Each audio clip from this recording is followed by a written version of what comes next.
Бүгін мен медик-студент ретінде өмірімде болған алғашқы фейлді айтып берейін.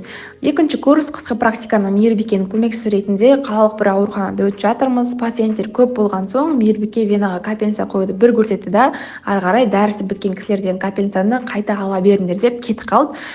Протокол бойынша вена ішілік инфузия құюдың барлық алгоритмдері мида қанша сайрап тұрғанмен, бұл манипуляцияны адамға, пациентке алғаш рет жасап тұрғаннан кейін қобалжу өте қатты болды. Тремор бар дегендей. Онымен қоса менің пациентімде просто ине емес перифериялық катетер екен.